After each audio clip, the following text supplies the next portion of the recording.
설거지론에 갇혀 자신이 퐁퐁남이라는 것에 힘들어하시는 남자분들이 있습니다.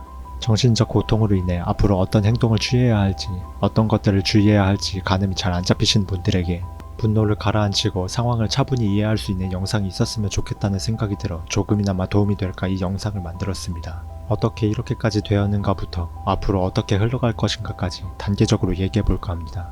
지극히 개인적인 생각이며 저도 여성 심리를 잘 아는 편은 아니기 때문에 그저 참고 정도로만 생각해 주셨으면 합니다.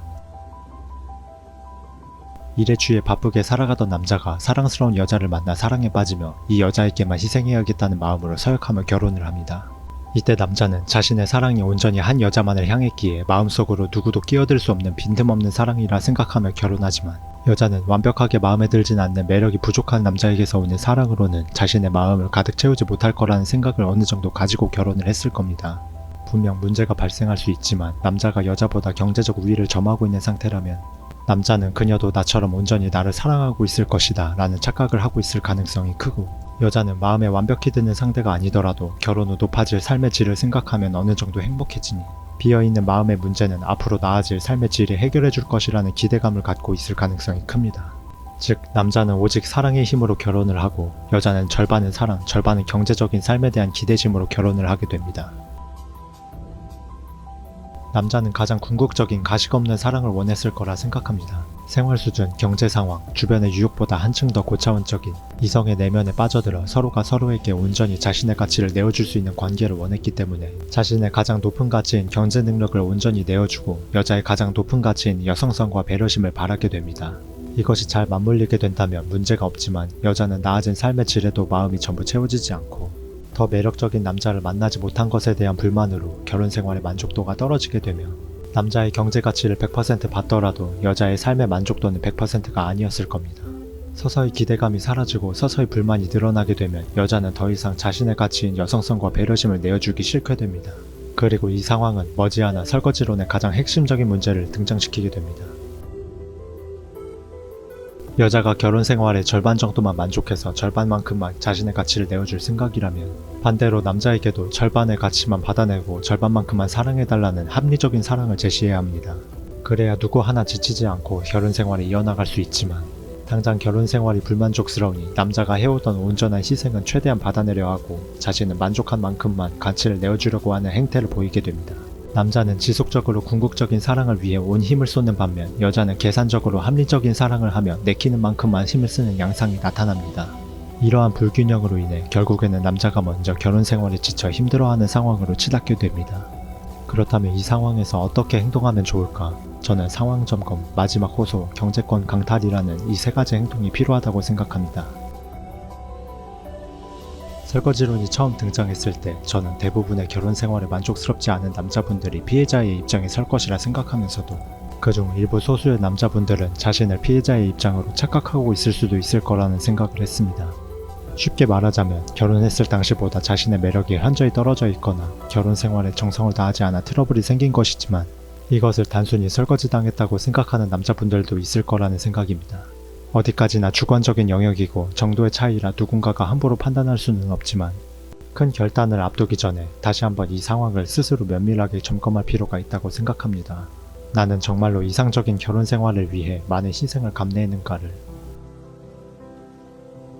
와이프에게 자신의 결혼 생활이 만족스럽지 않다는 속내를 보이게 되는 행동이지만 저는 이 행동이 반드시 필요하다고 생각합니다. 애초부터 없던 사랑이 스스로 생길 리 없겠지만 정말로 애초부터 사랑이 없었는가? 아니면 사랑이 있었으나 식어버린 것인가? 와이프의 마음 변화를 확인해야 한다고 봅니다. 만약 조금이라도 사랑이 있었다면 마지막 호소를 통해 연민으로 이어지는 사랑을 잡으라는 뜻입니다. 남자가 원하는 가장 궁극적인 사랑의 형태는 나타나지 않겠지만 상황이 이렇게까지 흘러버린 만큼 욕심은 버리고 진심 어린 대화를 통해 연민으로 이어지는 사랑을 찾길 바랍니다.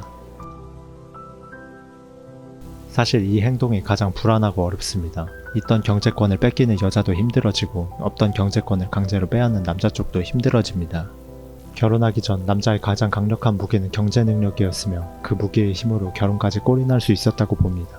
하지만 지금은 경제권이란 무기를 상대방에게 쥐어주면서 여자는 여성성과 경제권이란 두 가지 무기를 쥐고 있는 상태가 되었고 상황에 걸맞게 지배당하는 구조로 변해버렸다고 생각합니다.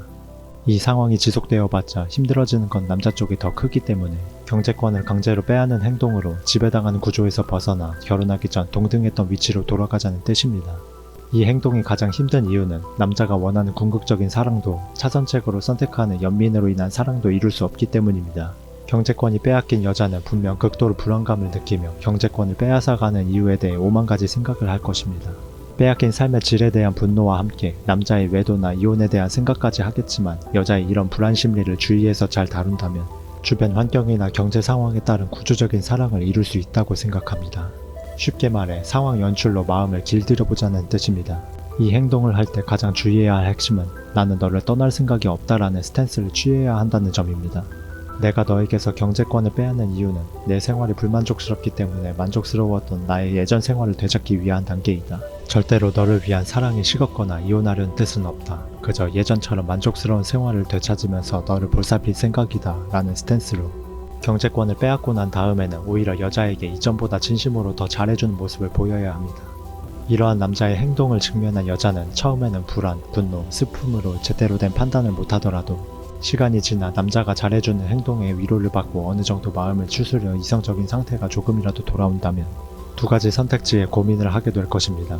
진정한 사랑은 없지만 남자를 물질적으로 바라보고 계속 살 것인가? 아니면 삶의 질이 낮아지고 이혼녀라는 딱지가 붙더라도 감정적으로 결단을 내려 갈라질 것인가? 여자의 물적 대상화 시각이 잘 작동하기를 바라며 마지막 선택을 기도하는 방법이 최후의 방법이라 생각합니다. 철학자 르네 데카르트가 이런 말을 했습니다. 결단력이 약한 사람은 대개 욕심이 많거나 상황을 잘 이해하지 못하는 사람이다. 이 결혼 생활의 상황을 잘 파악하고 자신이 꿈꿔왔던 것이 지나친 욕심은 아니었는지 되돌아보며 지쳐 쓰러져가는 인생 속에서 날카로운 결단력을 내리기 바랍니다.